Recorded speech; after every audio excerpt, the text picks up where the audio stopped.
Showing you once again that some live streamers don't take days off. No. Sometimes you just have to power through it. And just make sure my comments are working here. Yes, they are. And that means an incredible show is ahead of you.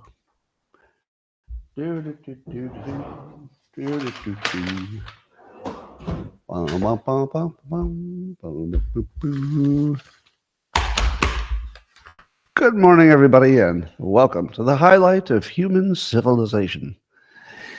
Probably the best day you'll ever have in your life. But if you'd like to take this experience up to levels that nobody can even understand with their tiny, shiny human brains, all you need for that is a cup or mug or a glass, a tankard, chalice or stein, a canteen jug or flask, a vessel of any kind.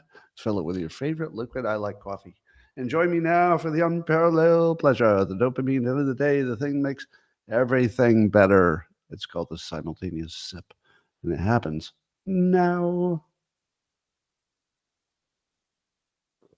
Oh, perfect. Yeah, it's just perfect. Well, good news. Researchers from China and Brazil have finally given us the invention we need. It's a robot dog that can search for fire ants. So, if you have a big problem with fire ants, you've got a robot dog solution that's coming that can recognize fire ants and do what with them? I don't know. Just spot them, I guess, so you can go kill them. Now, what I want is a robo dog that can pick weeds and also pick vegetables and stuff from a garden. So what I want to have is on the side of my house, I want to have a little hot house, greenhouse kind of thing, and I want to have 2 or 3 little robots that have access to everything. They can climb up and pick stuff and get rid of weeds and water things and check for problems, and it'd be smarter than I am, right? If I looked at a leaf and it was dying, I wouldn't know why, but AI would know why, and then it could go fix it. So in theory, I could have my own little mini garden with a little mini gardener, and every day I'd just go in there and there'd be a basket of whatever the latest harvest was. And then I give it to my robot chef, and my robot chef would cook it up for me, and I would just have the best food from robots. That's the future. Well, meanwhile, at the MIT, according to Adam Zawi, he has an article on that MIT has developed some noise-canceling silk. So it's a sort of a fabric-y material that has 2 different elements to it, at least there are 2 different aspects to it. Both of them will reduce sound. And I'm thinking to myself, if you could make a piece of silk that people could stick in their ears and not hear their partner snoring, now you've got something. I don't know if that's ever going to happen, but if this silk can cancel noise, it sure seems like you could make some earplugs out of it, and that would change everything. Do you know one of the biggest secrets in America, and I'm guessing it's the same in other countries, is the number of married people who can't sleep in the same room? It just isn't possible because one of them snores. You really can't sleep with a snorer. I learned that the hard way by being the snorer. Yeah, nobody wants to sleep with a snorer.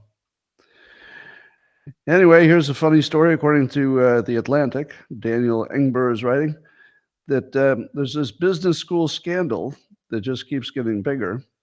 And the scandal is professors at the business school writing academic papers that are fraudulent.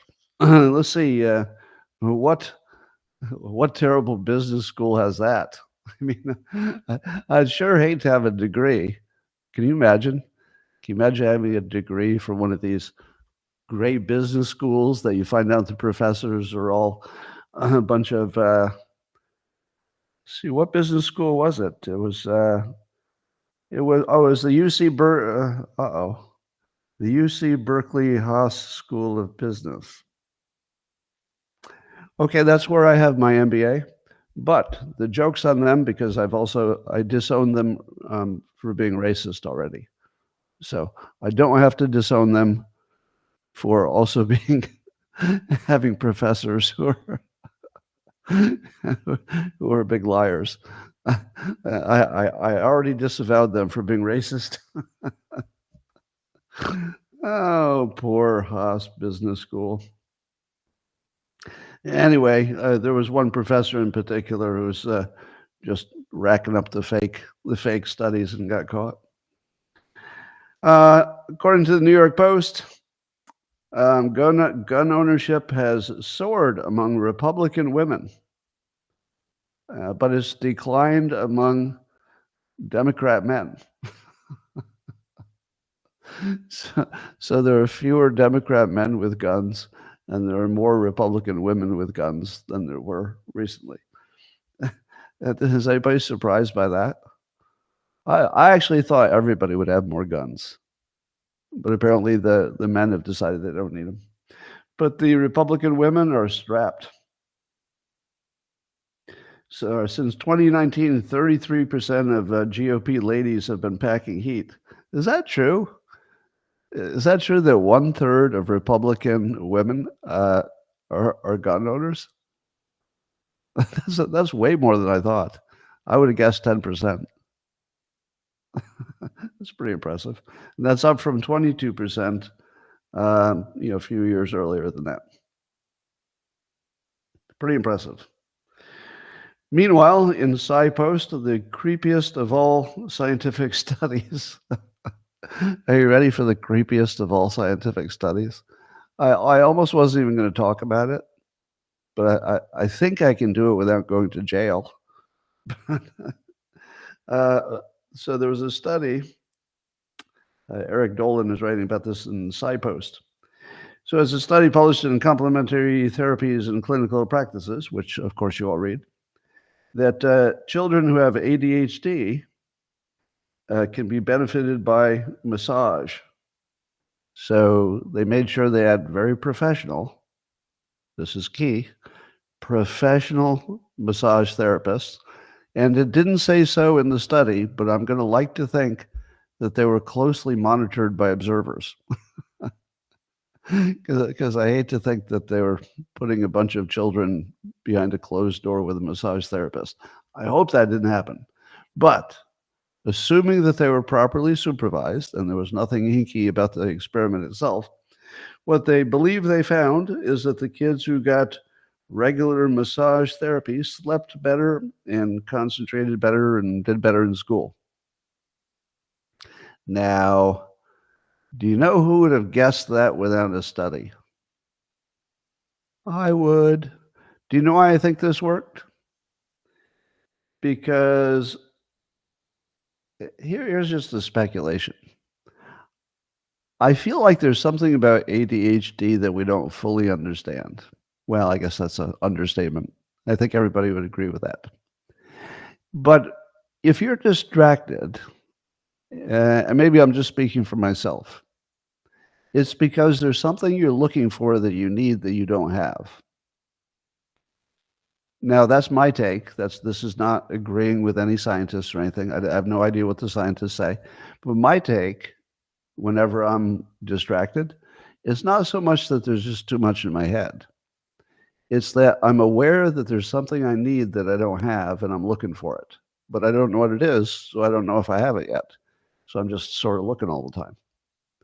But what I've discovered is, and I told you this before, that if I get a good exercise, it fulfills my body's chemical needs, then my brain is fine. Then my brain calms down.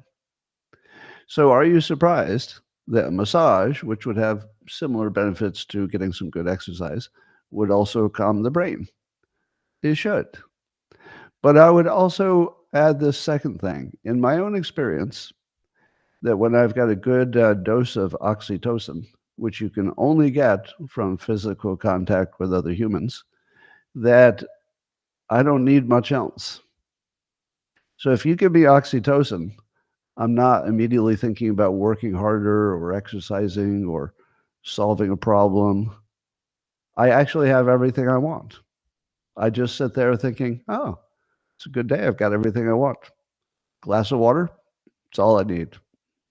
So, what I'm wondering is, did the massage therapy give the youngsters some oxytocin, that feel good, I've got everything I need chemistry, and that's all it was? So that's my hypothesis, is that it wasn't the physical manipulation or the relaxing, although that should have helped because it pretty much helps with everything. So if it didn't help, I'd be surprised.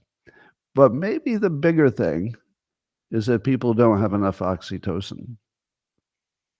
So here's what I would study to find out. I take a bunch of kids who have ADHD, and then I would ask them questions like, when was the last time you got hugged? Huh? Because I'll bet you'll find that the kids with ADHD probably get hugged less, and they had less oxytocin. Just a guess. It's speculation, pure speculation. All right. I see a weird meme going by with Dilbert and a Tesla. Okay. Anyway, there's a topic I don't know if I want to talk about, but I might. Yeah, I'm just going to go for it. So I wasn't going to talk about this, but I will.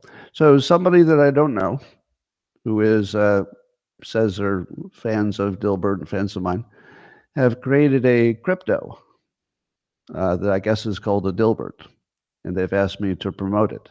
I'm not doing that. I'm asking them to take it down and dismantle it if there's any way to do that. I don't know if you can reverse it. Here's why. Well, on one hand, I take it as a great compliment that somebody wanted to, boost Dilbert somehow and boost me and their fans. You can't create a sketchy financial product and associate it with my name and my brand and then push me to boost it. Do you understand that? You put me at great financial and other risk. Because if other people see the Dilbert name on it, they're going to say, well, that's probably endorsed by Scott, and therefore it's probably safe. He probably looked into it. I did not look into it, and I have no idea that it is safe, and I'm not even sure who's behind it. So no, I do not endorse it, and I need it to be taken down and dismantled immediately. Because I don't want to be in a position where my reputation and my brand is riding on the good work and honesty of people I've never met in the sketchiest of all realms, the shitcoin crypto area. So, if you would please stop spamming my all of my comments on X and on my live streams, trying to get people to buy this token. I will advise everybody who's listening: do not buy this token. And if you did, I'm sorry, but I had nothing to do with it, and it would be a huge mistake to be involved with it in any way. Now, if it turned out that it's completely on the legit and somebody was just doing me a favor, it doesn't change my response because you don't get to decide what I'm associated with. All right? It's not your decision that I'm associated with this financial product. My decision is I'm going to sue the fuck out of you if you don't take it down, because I can't abide with that being up. Right? So you need to dismantle it.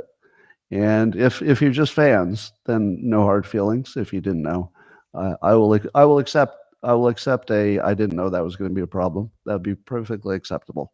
I just can't have it exist. So you need to get rid of it. Got that?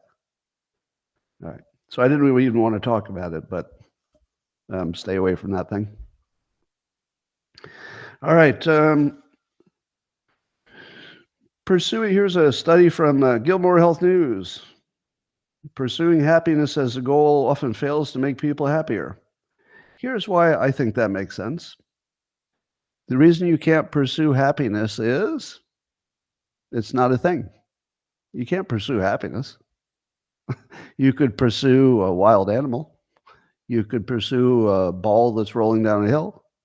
You could pursue a car. You could pursue a dog, because those are all real. But happiness you can't pursue. You could end up happy, but you can't pursue happiness. There are two things you can pursue that'll get you there. You can pursue meaning. So you're doing something that's helpful to other people usually. It's usually being useful. You're either having children and you're doing a good job of being a parent, or you're doing a job that's important to the world, or you're inventing something, or you're doing what Elon Musk is doing, trying to save the world from debt, or at least the country. And those could give you meaning. But if the only thing you did were hard work, it wouldn't make you very happy either, because you'd just be burned out and wouldn't be much left of you. So here's the Scott formula for happiness. You can't chase it. Don't chase it, but you can let it happen by doing other things that are right. So I would say you want to spend about 80% of your time chasing meaning. Now, that could include the time it takes you to tie your shoes and put your clothes on and shave in the morning or put your hair together, because that's all important to getting anything done. But the 80% should be making sure that it's directed at some kind of useful something. Now, if you're young, you don't have as many opportunities. So I would say if you're on a dating app and you're trying to date, and your ambition is to someday have a family, that's great. Then dating is exactly what you should be doing. Even if it doesn't look like this specific date is working out, you're chasing meaning. That's still good. If you're chasing meaning 80% of the time, and then 20% of the time you're chasing pleasure, you're going to be fine. If you chased pleasure 80% of the time, you're going to be Dan Bilzerian and eventually say, you know what? Turns out that sleeping with 5 women a day made me a lot of pleasure, but not a lot of happiness. So he's trying to figure out the happiness part now. So 80-20 is your best target. 80% trying to either be part of creating more people, which is good for the world, or doing something useful, and 20% pure pleasure. Now, if you don't get your 20% pure pleasure, you just will fall apart. We just require some pleasure every day. If you get too much, you won't be happy. If you get too little, you won't be happy. 80-20 is a good mix. Adjust accordingly. Well, apparently, Mario Knopfel is reporting on this. There's according to Science Daily, there are ancient hot springs on Mars that reveal that the planet might have been once habitable. Wouldn't it be cool to find out that there was a whole civilization on Mars and that they built the pyramids? Here's my hypothesis on the pyramids. You ready for this? Everything about the pyramids is just recreational belief. I don't know what happened. I don't know why it seemed like all these ancient civilizations could build these giant structures and others couldn't. But here's one possibility: that the aliens from Mars or somewhere else were very advanced, got stranded on Earth, so they didn't have the technology to get off of Earth and get home, but they thought that someday they'd like to be found. So they used the technology they had to build the pyramids, because the pyramids are the proof that high intelligence existed on Earth a long time ago. And you could see it from a very long distance. So if they wanted to say, well, if somebody can find me someday, I will arrange these pyramids in the shape of the star system I came from. And then if somebody looks, they're going to say, hey, wait, there's 3 artificial things. Oh, hold on. They're in the shape of the star system from us. There's no way. These must be our people. Let's go get them. So it could be that the pyramids are a help signal.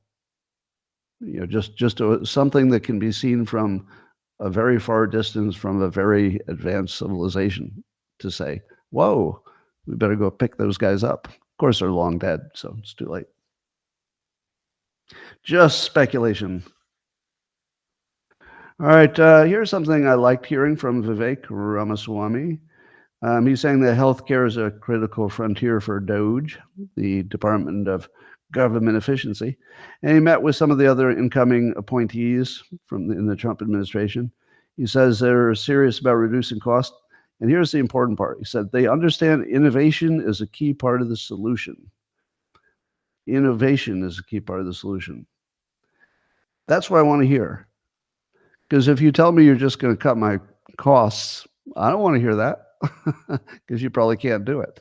If you tell me you can restructure it, re-engineer it, rethink it in a way that you could almost, make your assumptions from scratch and build it up, and that you could do it at a far lower cost, I think you could.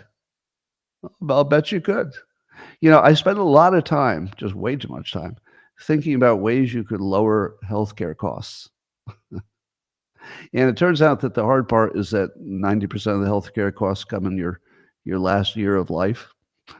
And if you don't fix that, you can't really fix healthcare costs. And I don't know if anybody has any great idea for that, except for, doctor-assisted suicide. And I don't think we're going to go big for that. So I don't have any ideas, but I hope somebody does. Here's a question. In the publication Red State, Ward Clark is writing about how there are these Soros-backed charities that are really working hard to help illegal immigrants get into the United States. And here's my question. How could it be that there are public entities that are backed by Soros that are not hiding, there's no secret about it, that are aiding and abetting illegal acts in the United States, specifically illegal entry as a non-citizen? Now, my first question is there not some normal mechanism by which this could be shut down? How is it not illegal to aid and abet in a crime? Is there some kind of crime you can help somebody do and you're not in trouble? Does operating from another soil make you safe if you're doing it from another country? Is that enough to not be illegal? And if it's legal, why is our CIA not having them assassinated? Because isn't that what we pay them to do? If there was some entity that was not in the United States, or even if they were, and they were trying to do something that was terribly damaging to the United States, and we couldn't do anything legally, wouldn't we be sending our worst people off to kill those people? Because that's how you protect the United States. I mean, if you look at all the horrible things the United States has done under the umbrella of self-defense, this would be the smallest thing we've ever done to stop people from sending criminals into our country. Criminals in the sense that, they're not going through the legal system. I'm not trying to say anything bad about the immigrants. The immigrants, I completely understand. And I'll say this, I guess I'll say this as plainly as I can. If I were in their position, I would try to get into the United States illegally. So in that same position, I would break the law. I wouldn't feel any guilt about it, because I'm just trying to make things better for myself and my family. So yeah, but it's still illegal. Doesn't mean we can be for it. Scott, this just makes you sound uninformed. Well, you fucking asshole. You could use some of those letters to say what it was I was missing. Or you could just be one of those dicks who just say, you sound uninformed, which helps nobody.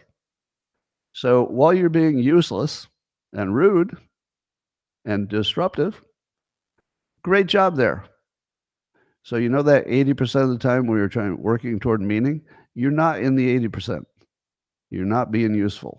So how about we stop ever saying, oh, there's something you need to be educated about. If only you were as smart as me, different words would be coming out of your fucking mouth. No, how about you shut the fuck up unless you have something useful to say? Is that okay? Now, I'm completely open to what it is that I don't know. And I think you've watched this show enough to watch me change on the fly when a comment comes in and says, oh, you forgot this, or you're not looking at this. So do some of that, and I'll actually be happy for it. But this, you're making yourself look ignorant. I just figure you're a fucking idiot. That's the only impression I get when I see that comment. It doesn't matter who it's coming from anybody. Somebody here is saying that this is because I didn't get enough sleep last night. You're so right. You're so right. I was telling the locals people I didn't get enough sleep last night. That's mostly what this is about. But it's still bad form. Just don't do it. Anyway, so I think there should be some way to stop the illegal thing. Now, if what you're going to say is, Scott, you don't understand that the CIA and the government wants them to come in. Oh, is that what you were waiting for? Did you think I didn't know that the government wants them to come in? You're probably just waiting for the second shoe to drop. No, I know that there's way more than this. Of course I know that. It must be your first day here. Anyway, have you seen the video? I don't know how old it is. I feel like it's been around a while.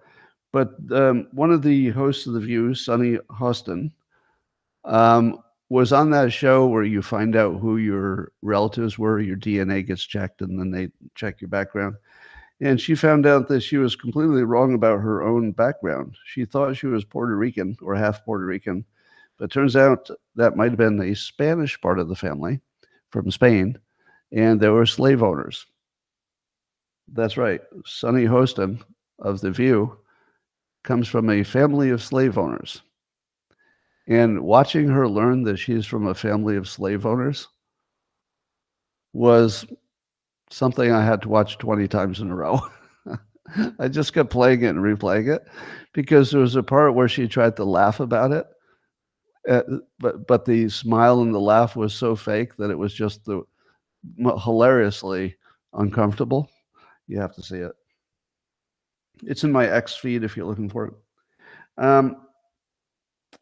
So that was fun.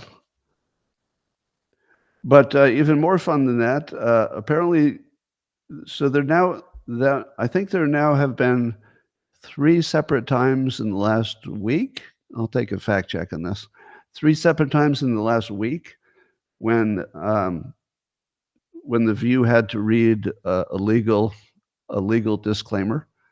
So apparently they had to do it 4 times in Friday's episode. Is that true? Did she have to stop 4 times and read a legal clarification? I think she did. It's telling me that the lawyers for the View just hate the hosts because the lawyers are probably trying to figure out how can we stop them saying things that are clearly going to get us in trouble. And the host can't stop lying because their entire show is built around lying about what people did. Basically, it's a show about lying about Republicans, basically. So if they can't lie about Republicans, they don't have content because that's all they have. So the lawyers are like, you can't just lie about their legal situation. Maybe you could lie about reading their minds, but you can't lie about whether they were convicted of a crime. You can't lie about that. So it looks like the legal staff is trying to put The View out of business. Like actually, literally, it looks like they're trying to force them out of business, which might be what's happening. The New York Times has an article by Samuel Moon, who's a lawyer. Now, what's interesting is that this article is in the New York Times. And as others have pointed out, it seems like they're admitting that the lawfare against Trump was not based on the law, but was lawfare. So here's a sentence in the New York Times by Samuel Moon, a lawyer. He said it wasn't bad luck they did not put Trump in jail. Well, I'm paraphrasing that part. He said, quote, the more uncomfortable truth is that our search for political salvation primarily through the law has backfired. Let me read that again. The more uncomfortable truth is that our search for political salvation primarily through the law has backfired. Is that admitting that they were using lawfare because they didn't have another way to stop Trump? That's how I read it. And others are reading it the same way. And so I appreciate that. I appreciate the the complete sincerity of that. Now, Mike Davis, you might know him as a Republican with some legal background. He says even the liberal New York Times is admitting the Democrats ran lawfare and election interference against President Trump, because I guess it would be election interference, wouldn't it? And he says now the Trump Justice Department should open a criminal probe under, and he gives the law. And apparently there's some law that would be a conspiracy against rights. A conspiracy against rights. That sounds exactly like the right law, doesn't it? Does it seem like there was a conspiracy of various elements in the government to prevent Trump from having the right to, first of all, be a free citizen, and second of all, to run for office? I mean, without being a lawyer, if you tell me that there is a law that says you can't have a conspiracy to deny somebody their rights guaranteed under the Constitution, the first thing I'd say is, okay, that seems like that should be a law, shouldn't it? Yeah, I mean, it should be a law. So if it is a law, how could you possibly imagine it doesn't apply here? It would clearly apply. And here's a Democrat lawyer who's saying, well, it looks like the lawfare didn't work. I feel like what happens after that has to be criminal indictments. Because if everybody can see it as plainly as we can, you got to at least dig around there and see if there's a case. I think there might be. But again, I don't want to see any lawfare and revenge. It better be a good case, because we don't want to lawfare the lawfarers. I know some of you want to, but I don't think that's a good place to go. Apparently, there's a study that says 86% of U.S. asylum seekers are not legitimate. So I guess the federal government did a review of that. Now, does that surprise you? I thought it was higher, actually. I would have guessed 90 to 95%. But it's interesting that we know about it, and we just still keep this program open the way it is. I think this gets back to that earlier comment, that it's super obvious that the government wants to just let in as many people as they can. Like, to imagine that this is a mistake, that would be imagining a lot. It's not a mistake. They're using a technical loophole to open the border. That's all that is. Did you know that California is still counting the votes? For 18 days, we're still counting the votes. And believe it or not, Nancy Pelosi's daughter is involved in that. And it's called curing ballots. Now, I think that what that means is if you have a ballot that looks like it's filled out wrong or something's missing, you have the option of calling the person and saying, did you mean this? Is this a real vote, etc.? And then you can count it if you can confirm it's a real person with a real vote. So they've been doing that for 18 days, and it looks like they might flip 2 seats in Congress from red to blue because of 18 days of curing the votes. You going to feel comfortable with that?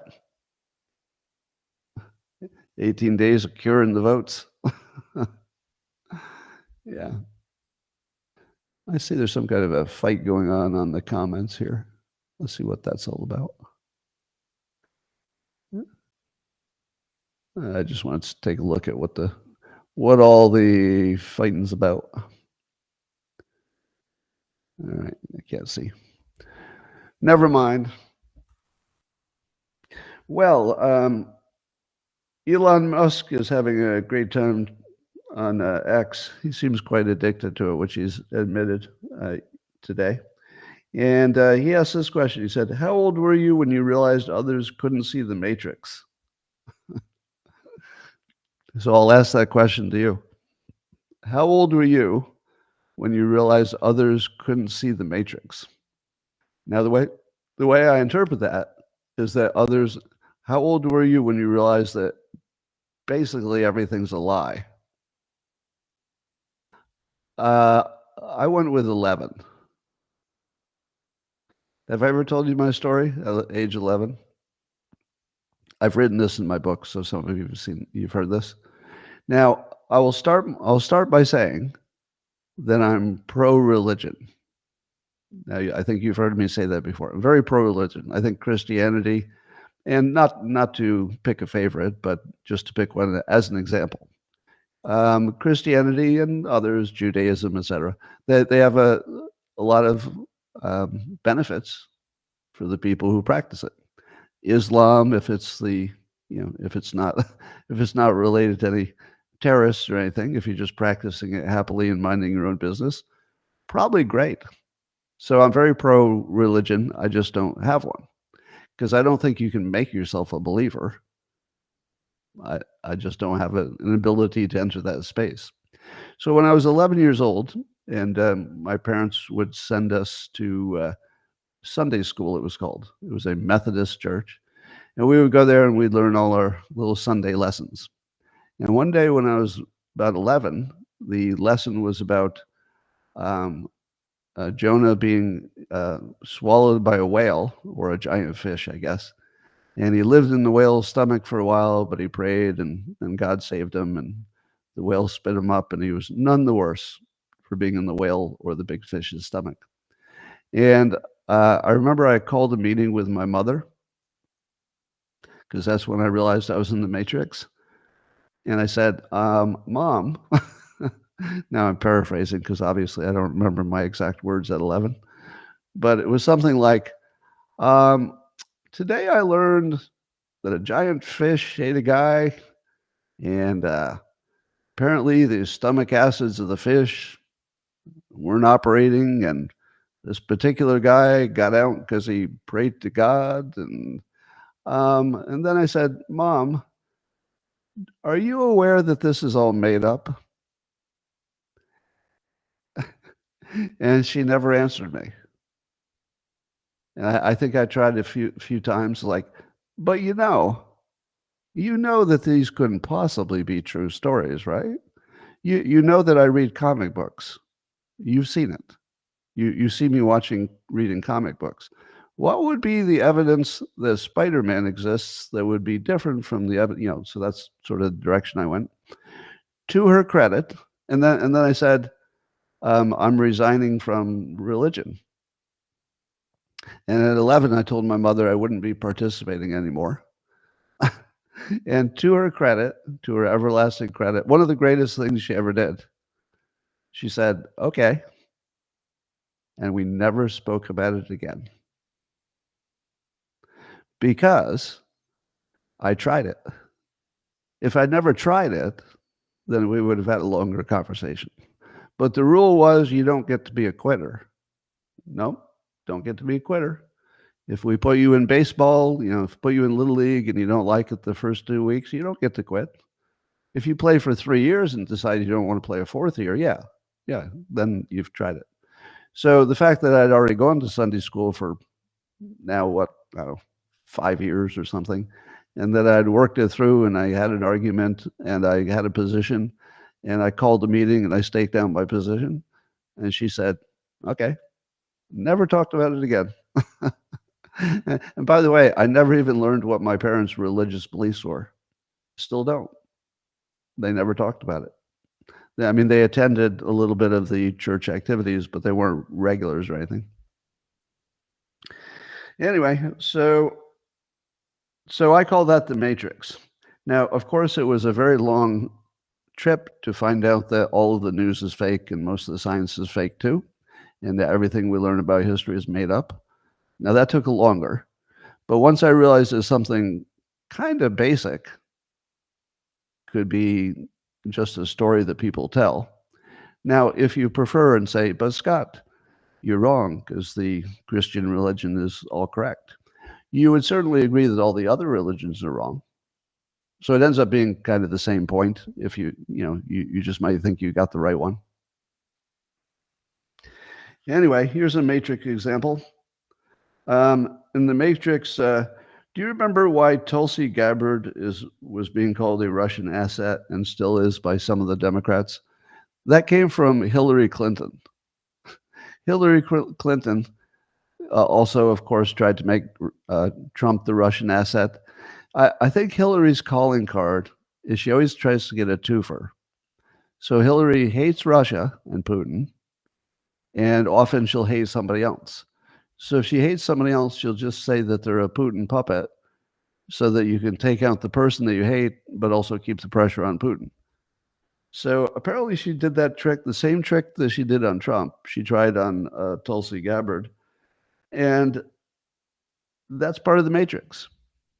So if you're a Democrat and you think that the news is real and somebody like Hillary Clinton says honest things, then you think, oh, I guess I know what's going on now. Look at all these Russian puppets. But if you know you're in the matrix and you know that nothing that public figures say should be taken as true, then you go, oh, that's just Hillary Clinton doing what Hillary Clinton always does. Oh, Hillary Clinton always says somebody's a Putin puppet. So no, I wouldn't worry about Tulsi Gabbard. I saw a conversation on X in which people were saying, we're disagreeing with somebody who said we should vet people and make sure that we're letting in immigrants who are, not criminals and can add something. It turns out there are a number of people who, in the comments, said very clearly that all immigration is bad. And the reason is that they're coming in from other countries and other races and cultures, and they're going to, outnumber the people who are here eventually, and then put pressure on the people who are here who will become, I think it's mostly white people who are worried about being minorities. And I was saying that economists should decide who comes in and what kind of people come in and what numbers. And I still believe that. But a number of people disagreed with me and said that all of the immigration is bad. And then somebody said, oh, look at how much I'm being dunked on in the comments. So I looked at the comments and I thought, how would anybody dunk on that? To the best of my knowledge, 100% of economists from both sides are on the same page, which is that there is some number of immigrants that's good for the country, and there's some number that would be too much. Am I wrong about that? That 100% of economists would agree. They might disagree on the number and even the type, but they would all agree with the concept that there's something that would be called too few, especially since we're not reproducing at the rate of replacement, and there is something that would be too much. I don't think that's even controversial. But other people were saying, no, it's basically just race. They just don't want to be outnumbered by high qualified people or low qualified people. And there was a disagreement because I said everybody's better off if the economy is good because we brought in people who could do good things. Now I'm going to double down on my comment. If we didn't have immigration, you wouldn't have Elon Musk. You wouldn't have Vivek. I mean, I think maybe his parents, right? You wouldn't have most of Silicon Valley. Do you know how many unicorns were made by people who were not born in the United States? Maybe it's more obvious when you live where I live because I'm, sort of Silicon Valley adjacent, so I'm mired in that population. But immigration is really, really important to America keeping its economic lead. And if you think that you could take a hit on the economy and you'd still be okay, I don't think you're thinking this through. There's a reason that every economist thinks that some amount of immigration is good. Everyone. So I think some people think that they specifically would have some negative outcome. But again, that has to do with the rate. If you suddenly said, let's bring in 100 million people from India without checking them out, that would be too much. Too much. If you said, can we skim the smartest, brightest people from their best institutions who want to work in America? Yes, please. Let's see if we can get as many of those as we can. Let's see if we can get as many German scientists after World War II as we can. We really do need the best. We need that pretty badly. So I'll agree with you that there's some amount of anything that's too much. But no, you can't not have immigration and expect the country to remain prosperous. Well, Elon Musk also making news because he said that even mayors will be arrested for stopping mass deportations. Because he said that anybody who's trying to, aid and abet the illegal immigrants is going to have some questions to answer, and he says that even mayors could be arrested. And I think was it the mayor of Denver who almost immediately said, "Well, I probably wouldn't try to stop it." I didn't see that story too closely, but there's some mayor who did a little backtracking. But I agree with this. I agree that mayors should be put in jail if they try to stop the federal government from doing what is legally authorized and I would argue is mandated by the election. So yes, I think a mayor should go to jail if they get in the way. Now, I don't know if they should stay in jail, but maybe you need to put them in there overnight while you do your deportations or something. But I'm not in favor of lawfare, no lawfare, but we have to get the job done. Anyway, Patrick Bet-David was having a good time mocking CNN and MSNBC. Apparently, the Hallmark Channel beat them both in viewership recently. And Patrick Bet-David says, quote, "Imagine you wake up one day and your producer comes to you, says, 'Guys, Hallmark just beat us.' To which I say, well, being the third best at fiction isn't that bad, is it? See, because Hallmark is fiction and CNN and MSNBC are fake news. So they really are direct competition. What would happen if they had real news and then Hallmark continued doing fiction? Although Hallmark does some real stories sometimes, don't they? Well, I think it's pretty funny. Now, I do think that their viewership will rise again when Trump takes power because they'll have something to attack and people who want to hear it. At the moment, I think everybody's weepy because they found out they were on the losing side and their team all lied to them. But they'll get over it. And I think they'll get back at least half of what they lost in audience in the last few months. It'll be after the holidays, maybe. Everything's slower over the holidays. Anyway, so Glenn Greenwald is always good at reminding us which networks are associated with the CIA. And he says, how corporate media like CNN is nothing but a blind mouthpiece for the CIA. And he gives this example that CNN's Katie Bolilis, she was going after Tulsi Gabbard because Tulsi had once supported limits on NSA domestic spying and something about Edward Snowden.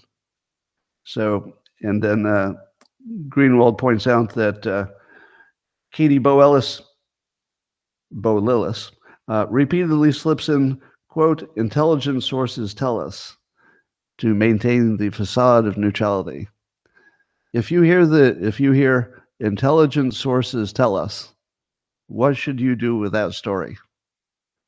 Not believe it. Intelligence sources they're the professional liars. If you're an intelligence source, you're allowed to lie. It's actually right there in your job description. It's not even, it's not even immoral or unethical. It's their job. It's their job to lie to anybody they need to lie to get the job done.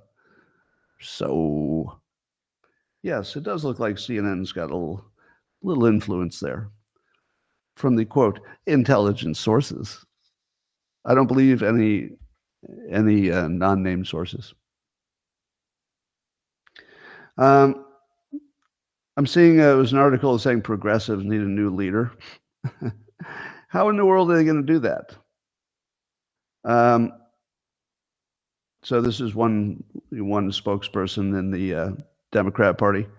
They think that at least one thinks that the progressive left is better without a dominant figurehead. So the Democrats don't have an obvious leader now. It seems like Obama will still emerge at some point, but at the moment he's quiet because he's on a losing team. And then there's another view that instead of having no dominant leader, which, by the way, is a losing proposition, if you're ever involved in a organization who says, well, I don't think we need a dominant figurehead, we probably need to just share the power, you should quit immediately because literally nothing works if you don't have a powerful leader. Now, the powerful leader should certainly be taking lots of clues from the people being led. That's what Trump does. But you still need the powerful figurehead to get anything done. You can't share power. That's never going to work. And then somebody else saying that this is my favorite one. The Democrats need an opposite and equal force in terms of celebrity, somebody named Turner said. So imagine them saying, okay, we figured out what we did wrong. Trump was such a good candidate, such a powerful, strong, almost like a cult leader persuasion capabilities, that if they could come up with their own celebrity, powerful, charismatic person, that they could win elections too. So two of their theories are we should not have anybody like that. And then their other theory is, well, we need somebody just like that. So when I say that the Democrats are lost, oh, wow, are they lost? They are so lost that it's almost like the people who know how anything works already became Republicans. So there's nobody left who can figure out easy stuff, just basic, easy strategy stuff. Anyway, I'm starting to think that there are no Democrats who have the skill to fix this. And if they're trying to figure out why does it work for the Republicans, but not us, do you think I should tell them? Do you know why the Republicans got a bigger tent and they gained in every single category? Does anybody know why? I'm going to give away the secret. Because Republicans focused on the Constitution, the law, the religion in many cases, and an emphasis on family. If you do those things, which category of human beings don't like it? None. Every category of human beings likes that. Oh, you've got a very clear set of rules that were made by people. They've lasted hundreds of years. Oh, let's just follow these rules, and then everybody will be good. So the Republicans have created, probably by accident as much as anything. Well, obviously the Constitution is intentional, but even when the Constitution was written, it wasn't exactly an egalitarian document, but it became one over time. And it seems to me that the Republicans have created a big tent vacuum cleaner, meaning that if you get anywhere near the big tent, you hear this noise, vacuum cleaner coming on, and you get sucked in. And then when you're on the inside, all those people that you thought were horrible racists, they're offering, hey, how can I help you? Can I remove the snow from your driveway? I got a few minutes. And you learn that everything that you knew about the Republicans was wrong. And that as long as you follow the rules that they follow, they love you. They love you. You just have to follow the same rules. That's it. It's easy. But the progressives are over there trying to decide, should we be progressives? Should we be more DEI and really identity politics? Or should we be more like Bernie? Or what? Those are all, they're not even the right questions. If they're talking about personnel, Republicans are talking about process. One is system, one is goal. The system's going to beat the goal every time.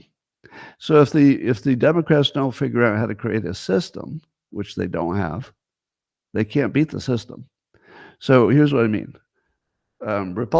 So Democrats have a goal of having power, and everybody gets this equity stuff. Yeah, everybody does well. That's a goal.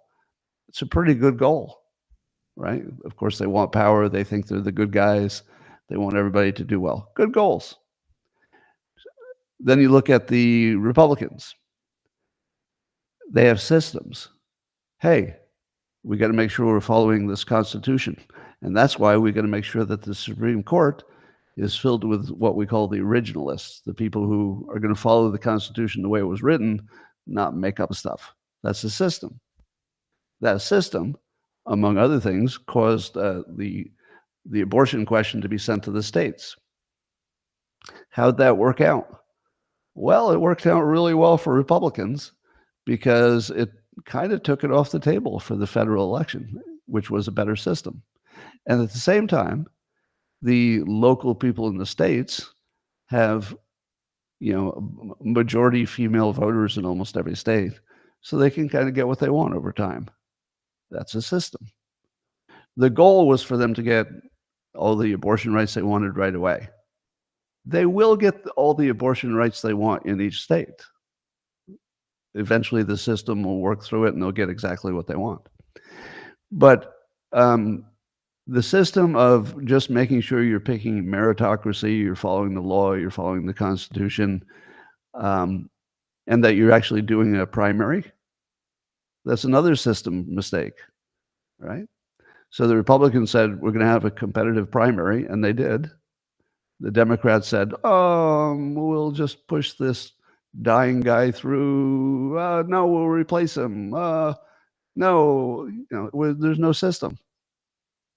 So the system people are going to just absolutely dominate the goal people, I think, forever. I mean, unless one of them changes completely, this is a permanent dominant situation.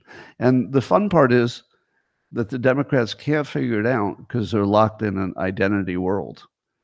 They're locked in their own form of the matrix. In their matrix, there's identity, and that matters, and then there's bad Republicans. If that's how they frame the world, they can't ever get a solution. So I would expect it to be kind of a bad time to be a Democrat for a few years. Former Obama speechwriter Ross O'Keefe, according to Washington Examiner, says that the celebrity endorsements are good for Democrats, but is careful to say, and here's where I respect this opinion, because at first I thought that's dumb. But then when I read the nuance, the nuance is that nobody really changes their opinion because of the celebrities, but you might get people more interested in showing up to vote. If it improves your enthusiasm, okay, maybe. But nobody changed their vote because Beyonce. So I agree with the Democrat speechwriter. Okay, yeah, the celebrities are not changing votes, but maybe they give you some energy. However, I would note that both sides use celebrities, right? So they both used every celebrity they could get. Trump did it too. But what was different about the way that Trump did it? Trump used celebrities too, but what was different? Here's what I think was different. Trump's celebrities were often people that look like Democrats. So when you see Joe Rogan, who's got a long history of progressive Democrat-looking opinions, say, you know what, I'm going Trump. You've got professional athletes, especially professional male black athletes, putting on the hat and saying, you know what, I've listened to both arguments, going Trump. You watch the, all the UFC fighter types, every different race and religion, and you see how much they love Trump, and you say to yourself, that's a lot of people who like Trump, all different kinds. Here's how Trump did it. When I look at Trump's celebrity endorsements, here's what I see. Big tent. Big tent. Hey, it's a big tent. and you're welcome. Everybody's welcome. When the when the Democrats put a celebrity on, they're going to tell you that the Republicans are shit, and you should try to crush them and stay away from them. Basically, that you're the good people and the other people are shit. And people are like, well, I'm not so sure, because my neighbor's a Republican and he just mowed my lawn for free.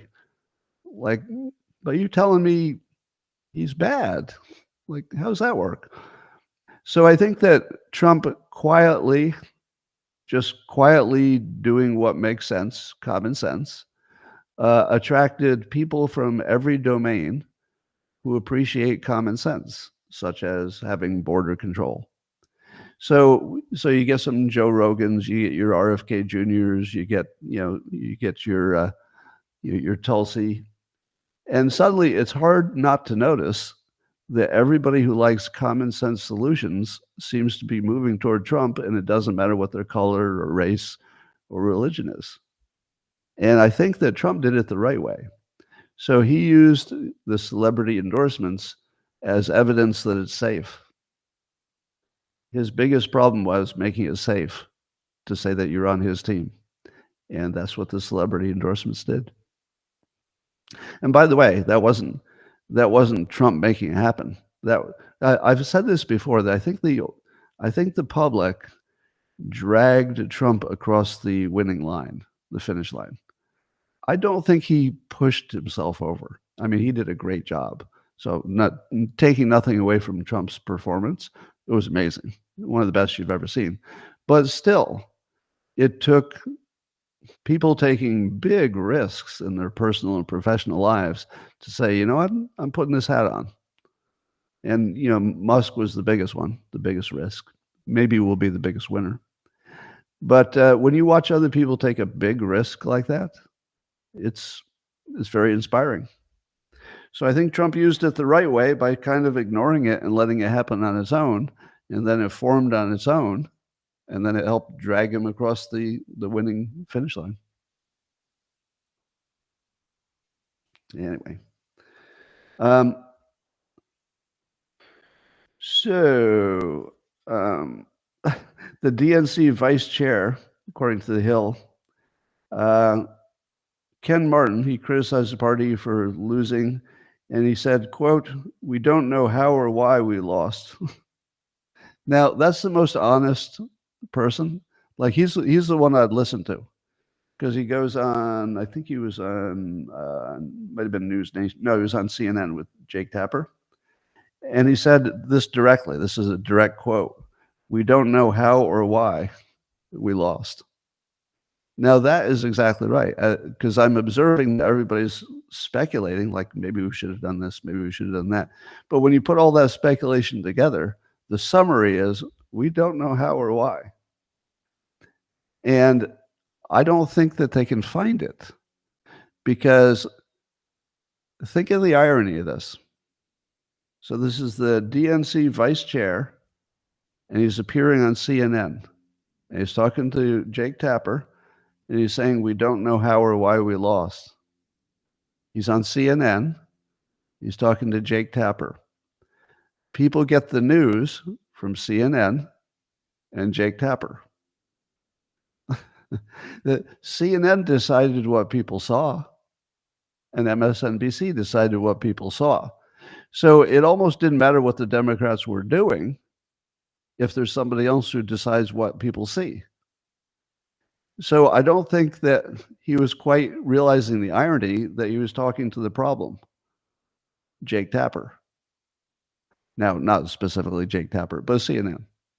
So if you appear on CNN and you say, I don't know why we lost, and CNN is, one of the primary formers of your message, I think maybe you should turn a little bit of that scrutiny on the media and say, maybe it's the person I'm talking to.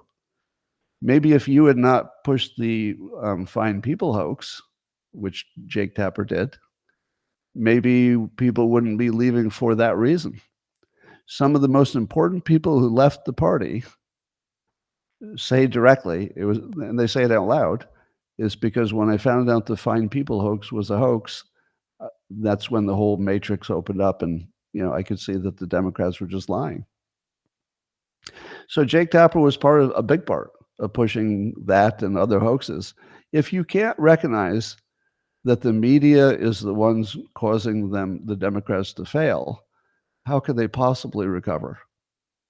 And they can't tell the media that the media is the problem, because then the media won't invite them to be on anymore. It's an unsolvable problem. I can't see any system or tweak or anything. The only way you can solve this problem is replacing all of the people at the same time. And of course, there isn't any way to do that. All right.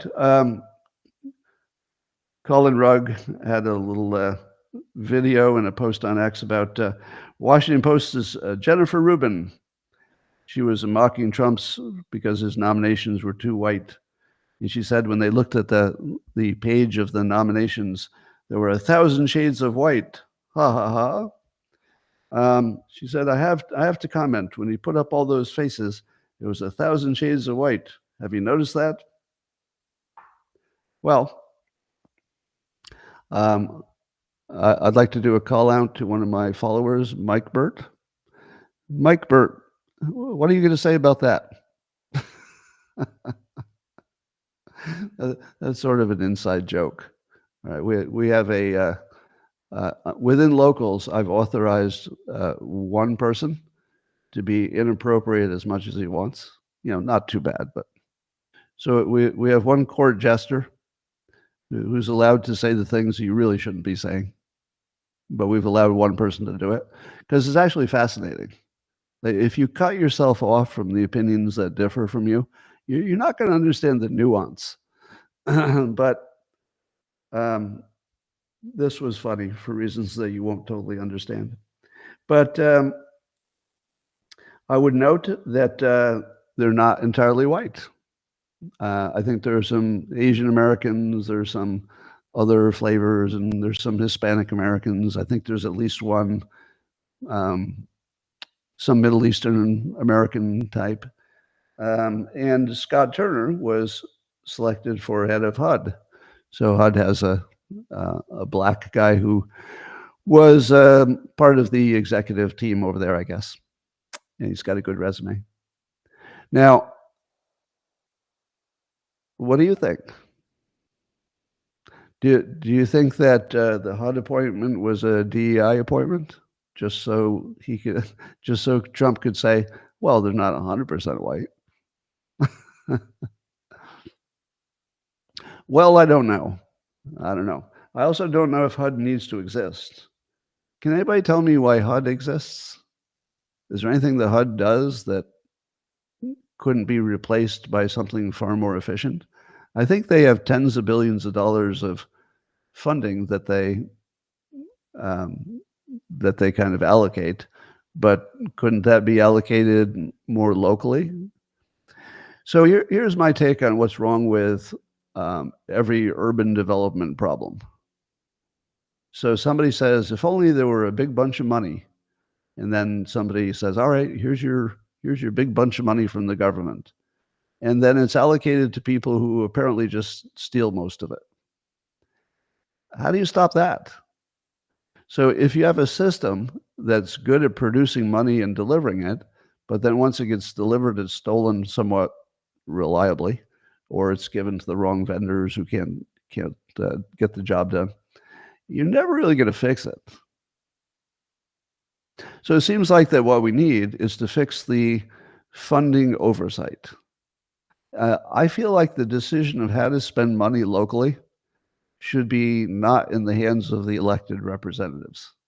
And I know that sounds opposite of what makes sense, but if a small city can elect a mayor who then can, make sure that the contracts go to their brother-in-law and anybody else who's going to give them a kickback, we don't have a workable system. See, that's your system problem again.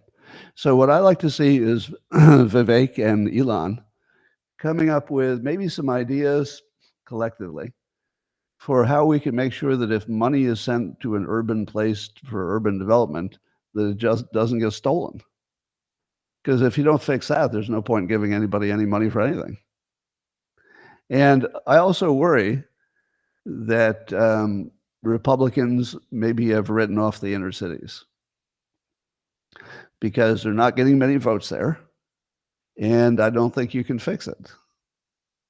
It doesn't look fixable to me. So the trouble is, if you put too many people who have too many problems in one place, I don't know that you can ever fix it. You would have to move the people, which would be illegal. And if they don't want to move, then how's that going to work? I mean, I think you could take, if you took, let's say, a teenager who's in this bad environment, there's gangs and there's crime and there's, the schools are bad and everything. If you took that one teenager and say, all right, let's see what happens if we put this one teenager in a safe place with a good school and no gangs. Probably you'd get a pretty good outcome.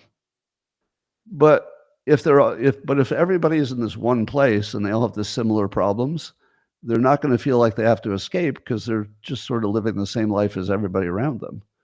And I don't know that that's fixable. I mean, you almost have to distribute the people who are in the same bad situation so they don't reinforce each other's bad habits. Yeah, you've heard the thing, you are the average of your 5 closest friends, right? What happens if you live where your 5 closest friends are gang members? Do you have a chance? Not really. So how much money could you send into that situation to fix it? There's no amount. There's no amount that fixes that. In fact, the more money, the worse it would get. So you're gonna have to fix the 5 friends problem first. And I don't know how. The only thing I could think of would be a massive improvement in mobility. And the mobility would have to include, can you go somewhere? Can you afford to move? Can you get a job if you go there? And do you have enough school choice that you can move at least to school? So if you could move the options for any one person to say, you know what, I need to get where I can get 5 good friends around my teenage kid, and maybe those friends will influence them. Now that would be a real solution. But sending money, no. I mean, if Trump decided that HUD didn't really have a future, I wouldn't be surprised.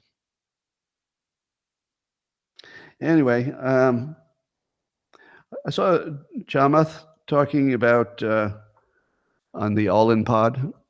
Chamath, I think I say his name wrong. It's Chamath, right? And then I never try to say his last name because I'll just embarrass myself. But it's like Pelipatia. Jason, are you watching? If Jason is watching, you're laughing at me right now. There's some names that I really try hard. Like every time I read his name, Chamath's last name, I read it and I sound it out. And then I try to memorize the order of the letters and stuff. Never works. It doesn't last a day. Anyway, but Chamath said, can you imagine if these guys, talking about the people working on Doge, can you imagine if these guys basically use Doge as a mechanism to shrink the tax code, create a flat tax potentially? The idea of just cutting this all the way down and finding through that the process of what they actually need. And he says, I think America could get 100 to 200 basis points of GDP growth. It could be an economic renaissance. I agree. Now, I don't think flat tax will ever work in America. There's just no way. Because it's good for rich people, it's bad for poor people. No way. You're never going to get a flat tax. So just forget about it, right? I mean, it's great to talk about, but you're never going to get a flat tax. However, if you could reduce your taxes and make sure the taxes have the right incentive and you get it down to a minimum and you cut the cost of the government so you don't need as much taxes, could you get 100 to 200 basis points, meaning that instead of growing by 3.5, you would grow at 5.5, which would be incredible? Yes. Yes, I think you could do that. Is it hard? Oh my God, it's hard. Is it possible? I think it is. And so I have the same intuition as Chamath, less faith that a flat tax could ever even be within a mile of being viable. And I just think that's because the way our brains work, we just couldn't handle it. Flat tax would just make everybody complain too much. Good for rich people. So now we know much more about the January 6th and that the National Guard was delayed 3 hours and 19 minutes when everybody knew that there was going to be a problem. And it looks like we got real problems. So Chief Stephen Sund, who was I guess he was in charge of the Capitol Police. And he's noting that we now know that there was this over 3 hour delay.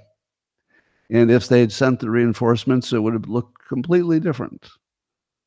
Does it look to you like the delay was intentional to make the optics as bad as possible? Maybe. You can't rule out incompetence, but it certainly has the look of an op, and you can't ignore that. So certainly the January 6th committee are at the top of my list of people who need to be looked at to see if there was a crime there. Now, I don't believe in lawfare. It has to be a real crime. But if they were hiding evidence and lying under oath or any of that stuff, these are really bad consequences.